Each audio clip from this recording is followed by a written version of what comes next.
Welcome to our next little watch me tutorial on how to add a border around an image using CSS. Now, previously, I had grabbed an image, embedded it as opposed to inserting it, embedded it via an HTML and my Google embed option here.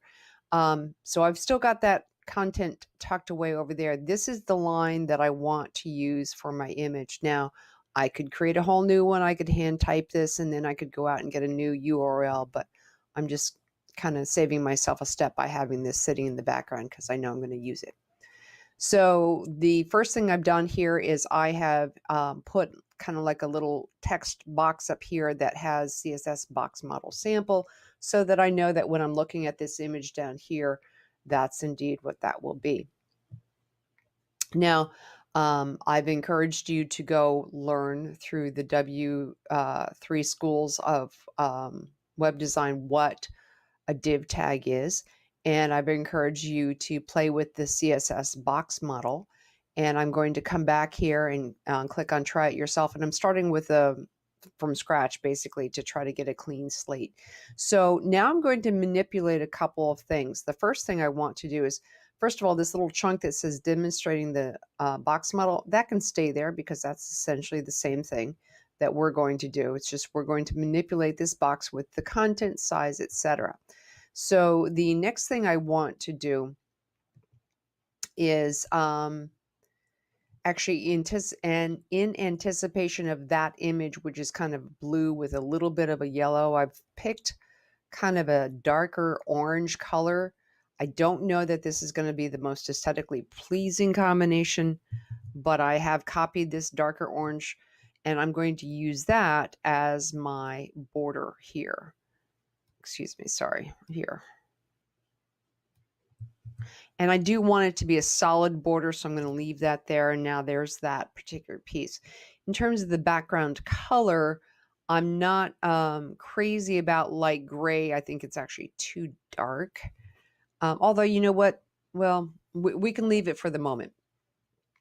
However, this is what we're going to do next. We're going to take this particular line of text. This is going to be the HTML content for calling up our image.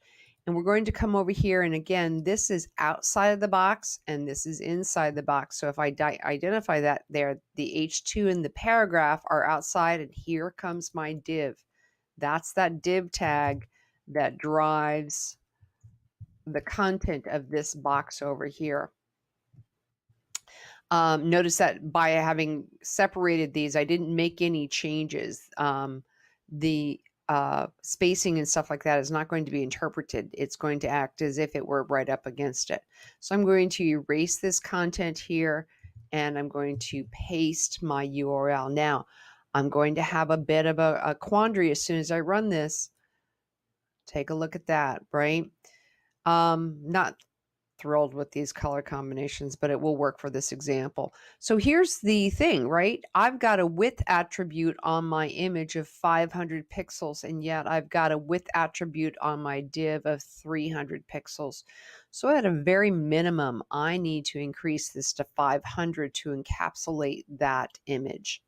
And there you have it. If I stayed with this, I could insert this content right here into my Google page. And even though I'm not real thrilled with this color combination, that is what I'm going to do just for the sake of getting you going here. I'm going to copy that. Now I'm going to come over here to my sample site. I'm going to click on embed, paste that code, click on next and click on insert. And I'm going to go ahead and drag this up here. And unfortunately, I may have to really play with my spacing on this to make that look a little bit better. Still doesn't look great, but there you have it. So I encourage you to play around with this a little bit just to understand what the CSS box model is going to do for you and how you can use CSS to add a margin or padding. And that's what is guiding all of this. So for example, if I come back over here and I choose to, the margin is the space between this object and the rest of the stuff on the page. So that's what's governing that particular piece here. But if I wanted to change my padding to say 5, then I would expect this gray to collapse a little bit more. And indeed it does. So maybe this is a code combination that I like a little bit better. And I can go ahead and put it here, edit this, erase all that, put it there, click on next, save it, and it shrinks up a little bit better.